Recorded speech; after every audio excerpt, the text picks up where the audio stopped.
you're mixing for church with an analog mixer. In terms of EQing the vocal mics, since I don't have the precision of a digital mixer, what should my priorities be? I really like this question.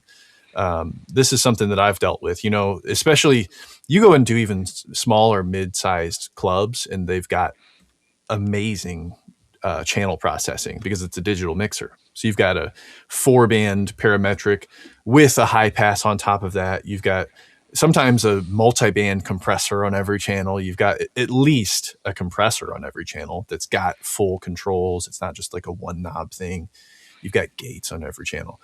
So when you walk into a situation where you've just got an analog mixer with maybe a low, a high, and a mid, EQ, and there is no compressor or anything, you may feel like you're missing something because you're so used to having all that control.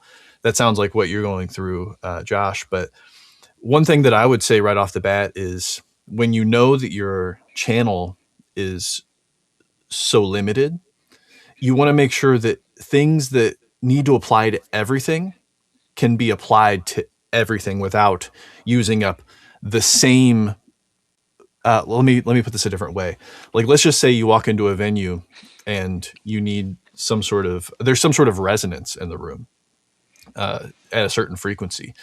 Rather than use your EQ on every channel to remove that resonance, maybe you can think, how can I just take a broad stroke with like a room EQ that comes right before the amplifier to take care of that resonance? And now, instead of cutting 250 from every single channel, I can use the channel processing for the channel's needs rather than using the channel processing for the system's needs, And so I think that that's one place to be efficient in limited situations. And I think that's even true for when you are using a digital mixer. What else, Gabe, I'd be not thinking about? That's a beautiful answer, Kyle. I don't know that I would have much to add there. I mean, because we're getting so into specific use cases that it's hard to be prescriptive. But I'm always looking at things that are easy, like what is how much low end do you need to have coming through your vocals? Like, can you roll how far can you roll off the low end before you start to really feel like it's affecting the sound of the vocal? Because a lot of times just getting that low end out of the microphone and that signal just clears up the low end for something else, right? And so then you're not boosting. You're getting low end by cutting instead of boosting. You're getting it for free instead of having to boost it. So that I mean, sometimes usually every analog mixer like that usually will have a high pass filter switch, that you could just engage, disengage. Beyond that, it's just being smart about where you're putting your microphones, I guess. Vocals are always challenging because in a live setting, they're standing in front of something else that's making sound usually. So, if you can move them physically out of the way of something behind them, that's sometimes helpful. So like thinking about those sort of practical things, but I think your answer was really spot on, Kyle. Try to look at the way the speakers are producing sound. And if acoustically you're fighting the same battle on every channel, don't do that. Just do one set and fight that battle, and then get onto the individual channels and work that way. Vocals are a tough one though, because speaking voice and singing voice are different.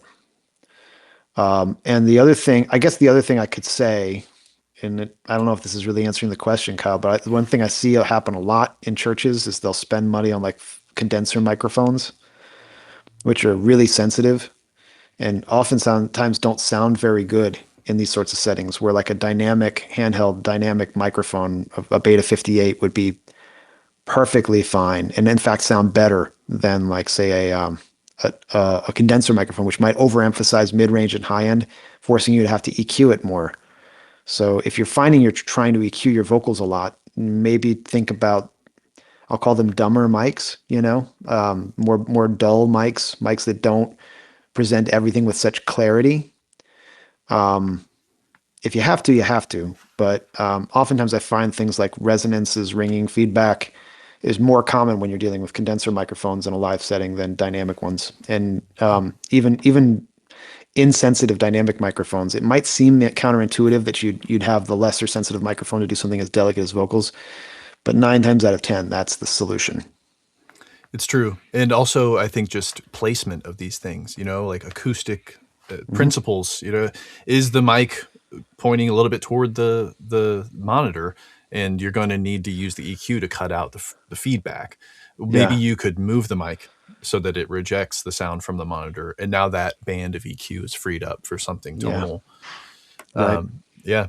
Really good question. I like that. Okay, let's get to this next question. This one is, I think we could take it in 100 different directions, but I know that Gabe, you're somebody who definitely thinks about the feeling of things rather than just being so technical. Mm. So it says, in terms of mixing like other engineers, it says basically mixing is flat and creates no emotion or feeling to you. How do you start building your feeling for the soul and being able to improve it from scratch? So I read some of the other comments from this person, and I think what the direction I'd like to take it is, how can you start thinking uh, more about the feeling and the emotional impact and the soul of the recording, rather than just thinking like I'm fixing problems, right?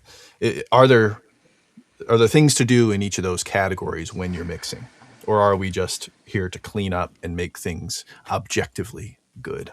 Yeah, Well, I guess both maybe. I think so. I think it's really, in an ideal world, we're just making things clean. Um, oh boy, it's kind of like trying to explain to a duck why they want to swim, Like, um, music should evoke a feeling in you, I think. I don't think people listen to music anymore without the presumption that there's some benefit to them. Maybe it's that they don't want to feel things and it's just music. I think that's what music is supposed to be, right? But even on hold, like that's when I feel the most. Um, my friend and just what a wonderful mentor and engineer, Frank Filippetti, often talks about how he uses his gut to make decisions, and he always says, "I mix from here, I mix from down in there." And I've seen him give that advice to young people, and I've often thought about like, how do I do that? And do I do that? Is that, where is my gut? Where does it live? I think in in order to be truly engaged in elevating a piece, if you're handed something by that someone else made, you have to be good at looking at what that is and finding the thing inside of it that is the most moving part of it. Um, we're not, while it can be a forensic art, in those cases, it's because the motion is so like self-evidently obvious, like, duh, the song is about this, that you're just trying to get the stuff out of the way of that. If you're handed a track and you don't know where the the the feelings are in the track or the thing about that track that inspires a feeling or a reaction, then I would ask you not to mix it. I would ask you to think about it, stop before you even start mixing for sure. Spend more time thinking about it. But if you don't know what the outcome is supposed to be, yeah, this is going to be a difficult task for you. If you don't feel anything from hearing it, you probably aren't the person who should be mixing it because you're not the person who's going to be making that obvious to others. Mm. And I oftentimes have to tell my students before they start a piece, just tell me what you're going for. Before you even start, don't waste your time. Don't waste my time. Don't waste the artist's time by working on something that you don't understand. And I don't mean that in a negative way because I listen to plenty of music and I'm just like, I don't get it. Doesn't make me feel anything. And I've had clients and jobs come across my desk where I listen to it. I'm like, man, I see someone spent a lot of time putting this together. I really don't know what's being said here. It doesn't resonate with me. I can recognize it as being a quality thing.